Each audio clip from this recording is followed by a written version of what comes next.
The Bulls are reportedly eyeing a Jonathan Kuminga either sign or sign-in trade, but is that the right move for the Chicago Bulls? Me and Pat are to discuss all that, plus give our season grade for Kevin Huerter. All that and more right after this.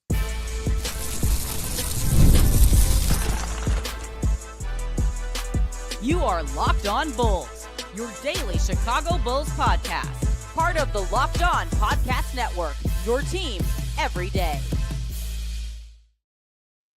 Thanks for tuning in to Locked On Bulls, member of the Locked On Podcast Network, where it's your team every single day. That's Pat, the designer, host, and creator of the Windy City Breeze, and host of the Chicago Bears podcast over at ESPN 1000. I'm Haize, host, creator of Chicago Bulls Central, Chicago Bears Central YouTube pages and podcast. And today's episode is brought to you guys by Monarch Money. There we go. Take control of your finances with Monarch Money. Use code LOCKEDONNBA at monarchmoney.com for 50% off your first order. Pat, over the weekend, man, Brett Siegel wrote in his column that one of three teams are expected to eye Jonathan Kuminga in restricted free agency this offseason. It was the Bulls, the Heat, and the Nets. Now, the Nets can offer the most outright money to maybe try to avoid the Golden State Warriors from matching that money. The Miami Heat and the Bulls would basically both have to hope for sign and trades in a case like that. We know that reportedly the Warriors were interested in Nikola Vucevic. That could give the path of that sign and trade happening. How do you feel about the potential pursuit of Jonathan Kuminga? Listen, the question for me isn't, can the Bears get or Bulls get Kuminga? If the Bears get Kuminga, hey, if the Bears get Jonathan Kuminga, wide receiver, tight end, where are we putting him? Jonathan, AB, ass back. Get your ass back. Okay. But, all right. But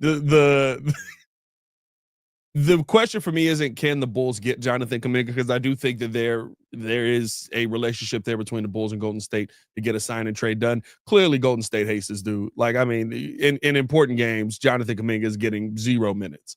And it seems like it's the theme for Kuminga. I would almost say he's in the Josh Giddey situation where Giddey was kind of like, yeah, go sit up on the bench. They were still playing him up until he just didn't. There was just a matchup that they at least waited for a matchup he didn't work for.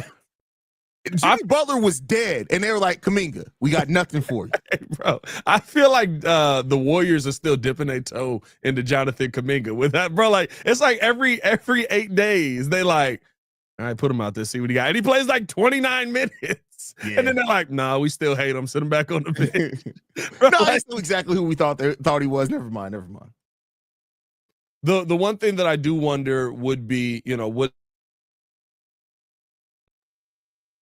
did my stuff just cut out? Yeah. I didn't know if that was you or me. So that was right. Yeah, you froze there for a second. The one thing I would wonder is, what is your expectation for Jonathan Kuminga on this team? Are you expect him to come here and be the guy and take a step in a massive step? Are you just expecting them to be P. Will, which is a number 4 guy on this team, right? That would be the one question I would have, but I'd be very interested to see what the Bulls could do with Jonathan Kuminga. I mean, the thing is, even as the number 4 guy, Jonathan Kuminga put up 16 points on 11 shots. Yeah. So, I mean, I'm not saying that Jonathan Kuminga is perfect by any stretch of the imagination. I think that, there's some defensive issues there, but there is tremendous upside still. Only 22 years old. He'll be 23 the majority of the next season. I would love if the Bulls could include P. Will in that move, then I'd be all like, it's like at that point, cool. But They really can't, because a sign and trade for a restricted free agent, only half their money goes to matching the salary. Yep. So it means that even if Jonathan Kuminga signed a $30 million contract, only $15 million will go towards matching the salary of Nikola Vucevic. So they still would have to include like a Kevon Looney, who I think is also a free agent next year. I'd have to go and look at their I think Kevon Looney is an unrestricted free agent this offseason. So they'd have to include another player. Now, we do have an open roster spot to do that, to be able to absorb 2 players back, but I just don't know if they're going to be able to put in enough salary for it to be Vooch and a Patrick Williams, maybe that and Javon Carter, but there's permutations to get it done. What I didn't like reading in the article, that they may even be willing to include Io, but that seemed like speculation. I don't think they're going to include Io in that type of thing. I mean, listen, it wouldn't make sense to include Io unless you plan on paying like a massive contract for Jonathan Kuminga. Is the Jonathan Kuminga contract coming in and really breaking the bank? Like, are you that invested in what Jonathan Kuminga could be on this team that you're willing to go out there and give him big money already? Like, I don't feel like that's where we're at right now. Again, this is restricted free agency, so there's already a hamper on how much he can make anyway. It doesn't make sense to me to include Io in a deal like that. And I don't see it even being a realistic situation. I guess that would be the question, though, right? Like, what kind of deal are you looking for Jonathan Kuminga to come here? And, if you're talking about trying to match deals with Vooch, that's a great spot for you to be in. If you're getting Jonathan Kuminga on, what is Vooch now? 19 million? Yeah, almost 20 million. He's 20.6 million, I think. 20.6 million.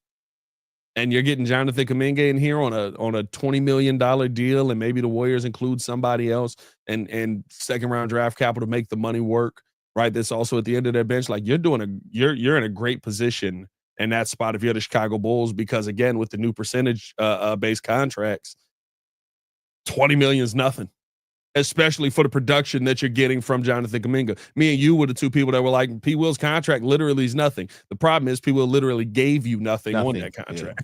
Yeah. That's the problem that you run into there. But we'll see, man. Overall, I mean, it depends on the deal. But I think if you make that type of move, then that tells me that you are drafting a center, and it's not just best player available. You are planning on drafting a center if that's the move that you're planning on making. So, and listen, if you get a defensive center, I know Kuminga, he's shown some flashes defensively, which he's better perimeter defender than down low. Like, in the paint, he's given up like almost 60% field goal shooting percentage, but anything outside of 15 feet, he's actually only given up, I think the last time I saw, I think it was like a 36% field goal shooting percentage, which is decent. Like, you can work with that. So who becomes the 4 in this situation? Because the one question that I would have with Kuminga is the problem with Kuminga's game and why he's so inconsistent with the Warriors, especially minutes wise, because they keep trying to force him to be a power forward. Mm-hmm. Because when he's hooping, when he actually gets to like face up and go, he has small forward mindset, right? I'm cutting to the rim. I can attack you one-on-one. I'm gonna hit you with a couple of dribble moves and then get to my shot. Does that make more sense for Modest at the 4? Being taller, they weigh about the same probably, but being taller, 6'10" for Modest, 6'7" for Jonathan Kuminga. Like, I wonder if Kuminga comes here and becomes the 3. I think it doesn't matter. I think you interchange, like, in fact, like switchable forwards is kind of the new switchable guards nowadays. So if you can get forwards that can do both, a little bit of both, I think that's perfectly fit. I do think probably because of his nature to need to be on ball a little bit more, you're probably looking more at small forward with Modest being the 4. But even if it's vice versa, I don't think that's a huge deal there either way, with Modest's ability to put the ball on the floor. So I just feel like we see him so much more at the 4 in Golden State so many times.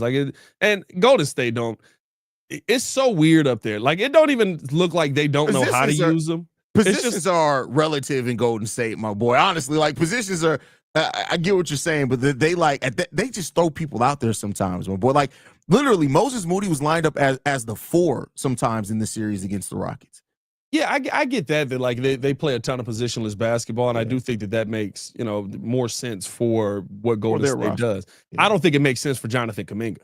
Yeah, exactly. No, I agree with that. I think that's where my question marks come in with Kuminga, right? Like, it feels like they're like you're a power forward. He was a small forward when he came in his rookie year, and we saw him look okay, and then you saw him the rest of the time playing some of the power forward. But it's like, all right, like, on the other end though, because you're at this power forward position, you get the guard Chet. It's like, well, Chet's 7 foot. Like, what the? Yeah, he's 6'7". Yeah, I mean, like, Billy Donovan, no small ball 5 here. I'm not looking for that with Jonathan Kuminga. That's funny, but I mean, like I said, I'm not complete. Like, I have questions. If this is the move, I do have questions about. All right, because Kuminga needs the ball in his hands. We've been trying to move around to more off ball, more movement there. So I have questions, but it's not a move where I'm looking at him saying, "Oh my God, no, don't do it." The biggest question I have is the Bulls are the Bulls going into the well of young player falling out of the rotation in back-to-back seasons? We got lucky with Josh Giddey. Do we get lucky again? Because the Bulls don't get lucky very often. So, well, I mean, listen, with Kuminga, I think the difference is, like, we can clearly see it's, at least to me, it's not him. Like Kuminga gets in there, he's the player that he is. I think that he plays his game well, and the Warriors just go, yeah, you don't fit. Like it doesn't feel like with Josh Giddey, the question was, are you this guy that can't be played in the fourth quarters of games? And then he showed up here. Kuminga. There's some of that with Kuminga. And it could be the frustration. This season, specifically, there were several times with Jonathan Kuminga when he did get in, it was almost like, all right, bet, let me show y'all to keep playing me. And he took some stupid shots. And he's done that a couple of times over his career. 100%. He listen, but I think this is the thing. I'm in the game. Oh, I'm shooting something. Bam. He played. So this is I'm in the game. It's me. Bro, this is the gap in how he played his game. He played versus Portland on 4/11. The next game that he checked into was on 4/23. That's crazy. That's crazy. He took 12. Hey, in that 4/11 he had played the day before. He had played the previous game. San Antonio 10 shots. Portland he took 7 shots. Golden State, when they played Houston, that game one, the next 4/23, 12 shots. I'm putting this thing up. I'm in the game. Hilarious. I'm shooting. That is hilarious. But overall, let us know how you guys feel on the Jonathan Kuminga and the Bulls' potential pursuit there. Do you think he could fit in? Do you think it's a smart use of the assets? We're going to continue the conversation. We're going to get into Kevin Huerter and our season grade for him right after a message from BetterHelp. This show is sponsored by BetterHelp. The world has made a lot of progress when it comes to mental health, but there's still a long way to go. Too many people still avoid therapy because they're afraid of being judged. But the truth is, taking care of your mental health should be just as normal as going to the gym or eating healthy.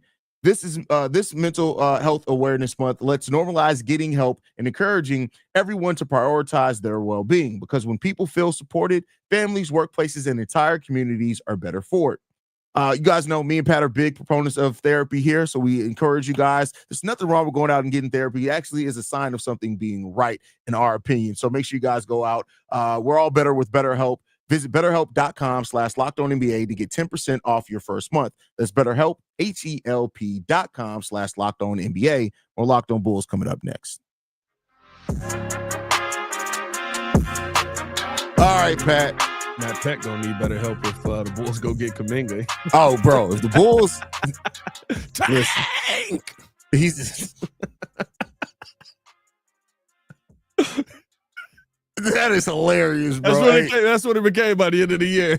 Exactly. There's a therapist right now looking at Matt Peck like, hey man, that can make my salary for the year. Let's just come and sit down and talk to me, my boy. Shout out Peck, man. Yeah, shout out to Matt Peck. Somewhere Peck is throwing a hat right now. Anyway, so we've been doing our player grades, man. It's good to have some news, but let's get back into it, man. Kevin Huerter, that's the next player that we are going to grade out. He finished the season starting for the Chicago Bulls. He played surprisingly well, much better defensively than I thought he was going to play.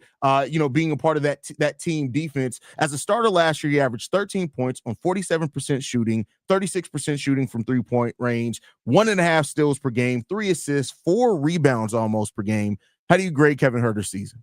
Listen, Kevin Huerter, I think, had a phenomenal bounce back season with the Chicago Bulls. He is a player. If we're being honest, this is the theme, Haize. We're watching it happen. Every player that has fallen out of favor with a team, the Bulls are going after and trying to fix their careers. Kevin Huerter in Sacramento, and his time in Sacramento just kept falling further and further and further out of the rotation to the point where it was like, at this point, it just doesn't fit his game. I thought his time here in Chicago was phenomenal. I love how Billy Donovan got him involved. Took him from a 7-point scorer per game to a 13-point scorer per game here with the Chicago Bulls. 13 is his second highest career scoring points wise to this point in his career. I think the field goal percentages are a little rough, but you got him back from shooting 30% from 3, having an abysmal season, to shooting 37% by the end of the year.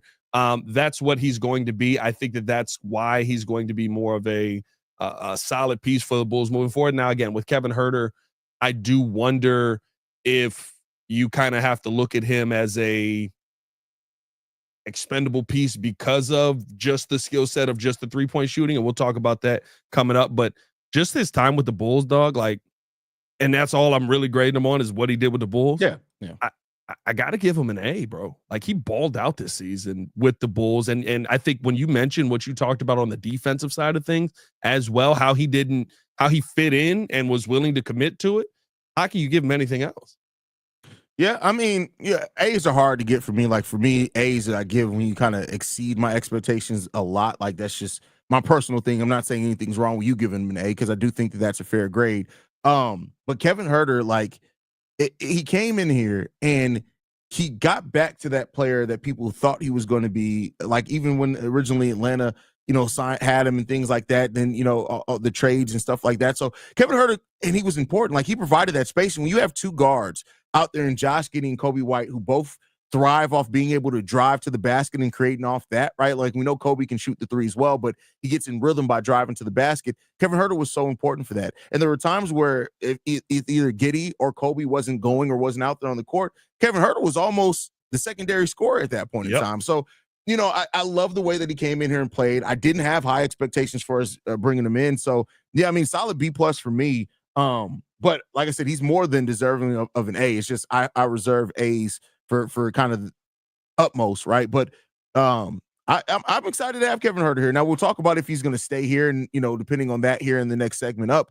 But I'm excited to see what a full season, at least an off season of planning for Kevin Huerter to be there, how we can use him, because there were times out there when literally he was like, it seemed like the Bulls were going off kind of instincts and stuff like that. But like, now that you can run more pin downs and off ball actions and screens for him, I think that Kevin Huerter can have maybe his best season yet in the NBA with the Bulls next year.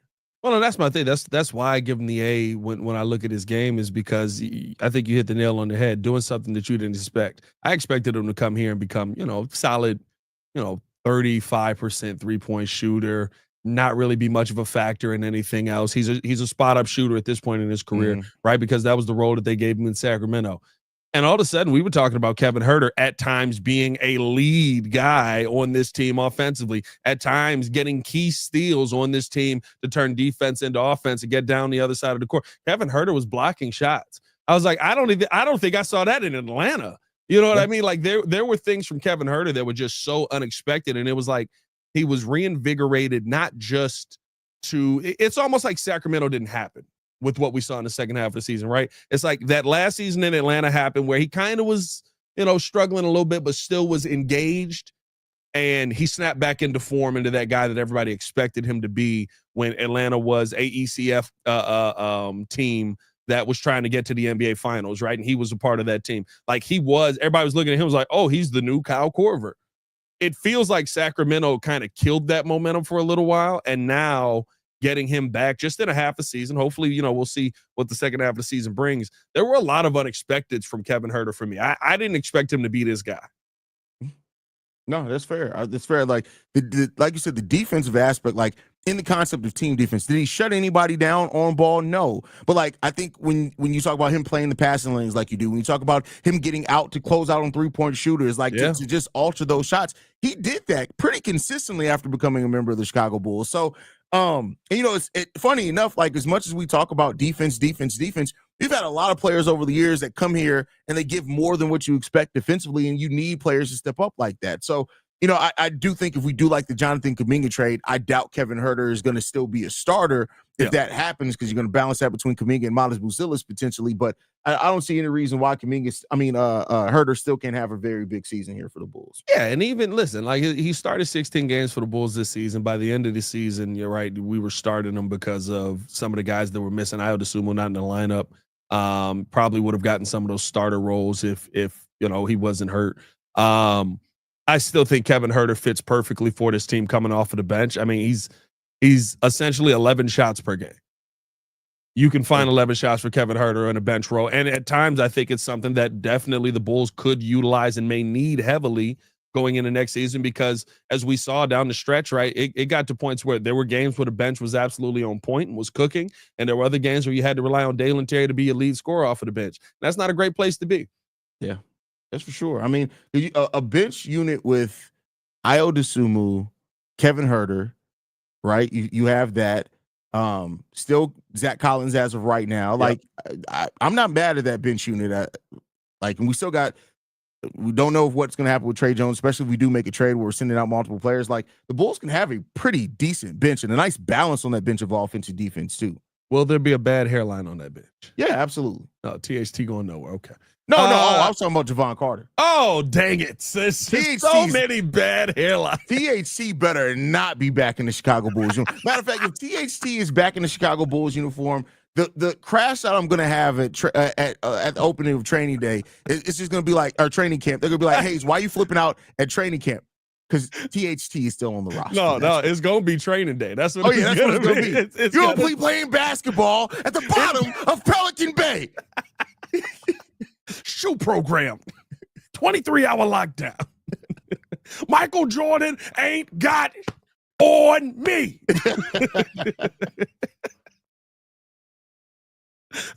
Do you, Harry, brother? Hey, before we get to this final topic, talking about should the Bulls keep or trade Kevin Huerter after we gave him all of this praise? Are we going to trade this guy away? We do got to tell you guys all about Monarch Money. Ever checked your bank account? Oh, there it is. Ever check your bank account and wonder, where did all the money go? I knew where it went. It was my wife. Between dining out, online shopping, and entertainment, it's easy to lose track. That's where Monarch Money comes in, your personal CFO, giving you full visibility and control over your finances. And Monarch Money isn't just a budgeting app. It's a complete financial command center. You can track all your accounts, investments, and spending in one place, so you stop just managing your money and start building wealth. To me, when I started using Monarch Money, I realized just how much I was spending on food delivery, especially with the new baby in the house. Now I can budget smarter and save more. Basically, I just stopped being lazy and started going to the store. Instead of juggling multiple apps, you can also use Monarch Money to check your finances, track spending, and even plan for long-term goals. Take control of your finances with Monarch Money. Use code LOCKEDONNBA at monarchmoney.com for 50% off your first year. That's monarchmoney.com. Code LOCKEDONNBA or half off your first year. More Locked On Bulls coming up next.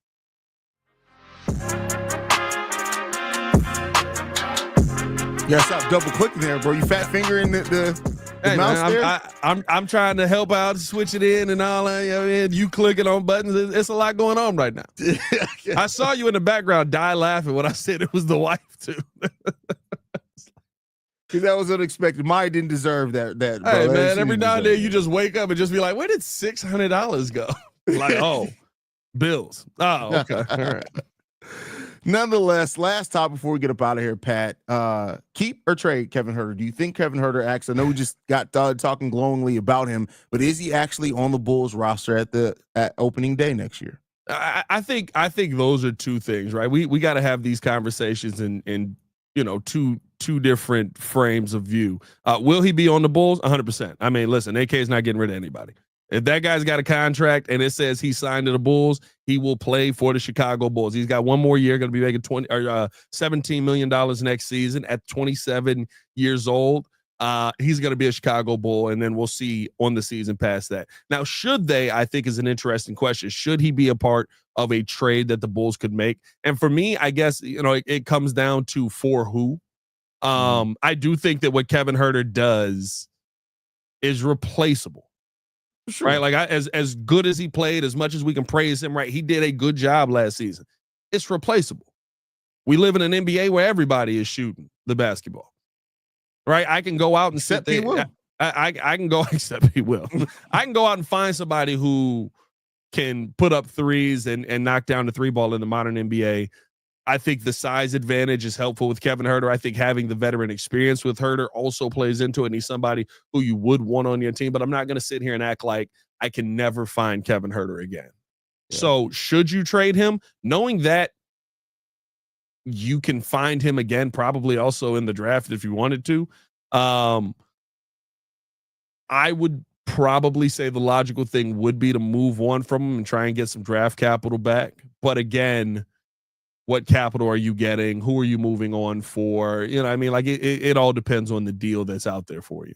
Yeah, I think that's the thing. Like, I'm not saying that, you absolutely have to hold on to Kevin Huerter. I'm not saying you absolutely have to trade him either. It depends. What's the deal? What's the offer? Like, what are we trying to accomplish? Yeah, I mean, we talked about the Bulls have $81 million in expiring contracts. A smart GM would use that to try to get some future assets. So if Kevin Huerter happens to be that, all right, what are we getting back for? What's the deal that we're getting back? And so I'm not mad at it if that ends up being the case. And I we'll just see where the chips fall. Like, I would love Kevin Huerter if he's on this team. If he's not on it, it sucks, but it's GG's at that point. Like, you can't improve by holding on to everything. And that's what I've said before, and I've had conversations with Bulls fans on social media about that. That's like, don't get me wrong, Kevin Huerter, Zach Collins, these guys came in and they played their roles amazingly well and helped this Bulls team out tremendously. But I'm not at the point where I'm like, oh my God, we can't move those guys. No, that's how you stay stagnant when you think like that. So it just depends on what the offer is. Now, do I trust AK to make a good deal? That's a story for a conversation for another day. That's something different. We're not talking about that here. So it really just depends on how this team takes shape over the offseason, and we'll see what happens. I do think what we're hearing, and we'll talk about it a little bit tomorrow. Like, there's even shout out to Joe Cowley, who put out a report that the Bulls also have Zach Collins on the trade block. So maybe the Bulls are trying to be a little bit more active than we initially thought. Yeah, we'll see. Listen, I think that's the thing, right? Like, I get it. There's so many teams where we always look at. Think about Bulls history. There's so many times where it was, if you trade X, Y, and Z role player, you can get this player who's going to become a superstar. And the mindset around it was, but then are we going to regret giving up the guy because the superstar didn't have enough around him? Mm-hmm. Yeah. If there's an opportunity to move on from role players for a meaningful piece or a draft pick that you feel could be high enough that it gets you your next star, or it gives you more bites at the apple to try and find somebody later in the first round that could turn into that star. The goal is to find stars. There are no teams in the playoffs right now that don't have stars on them. Literally every team that, even some of the teams that we want to say have stars, there's some question marks on those, and they're out of the playoff. Yeah. Like, we know what gets it done in the playoffs. So to me, right, like, don't be the history of the Bulls where, we can't go get D-Wade because we got Marcus Fizer. We don't want to go after LeBron and Dwayne Wade and Chris Bosh, or just LeBron and D-Wade, because we don't want to clear the cap space to do it. Then now there's no team around it. Derrick Rose, LeBron James, and Dwayne Wade, Chris Bosh. You figure it out. That's your team. Listen, I love Joakim Noah. Thank you for playing the work version of our game. It would have sucked.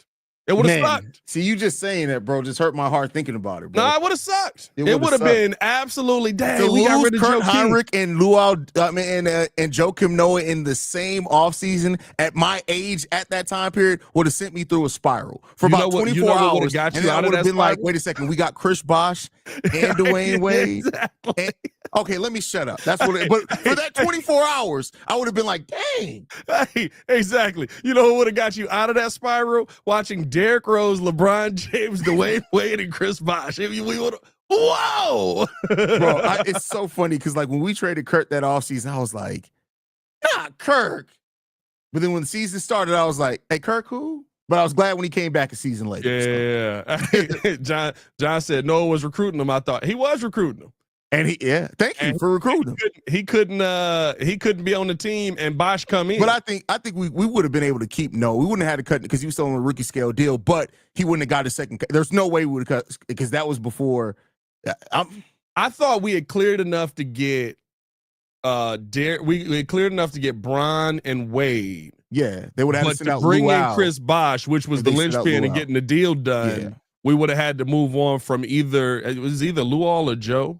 Well, Joe was only making like $4 million then. It was Lou. It had to be Lou. So it had to be Lou then. Yeah. So maybe it was Luau. Either way, we can't move on from Lou all day. Move him. But hey, man, appreciate y'all. You traded him for Andrew Bynum a few years later.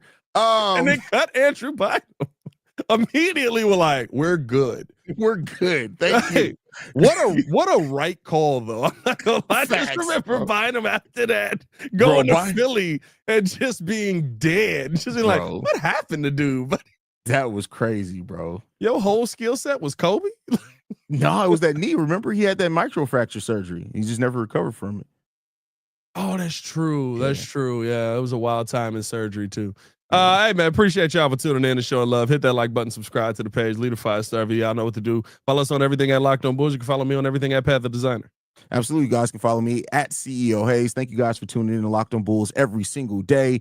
You guys can follow us. You can find us on every podcasting app and platform of your choice, as well as Odyssey, the Amazon Fire TV, Fubo TV, Roku TV. Basically, everywhere you want us, you can get us, man. We'll see you guys bright and early tomorrow. Love you guys. Go Bulls. Peace.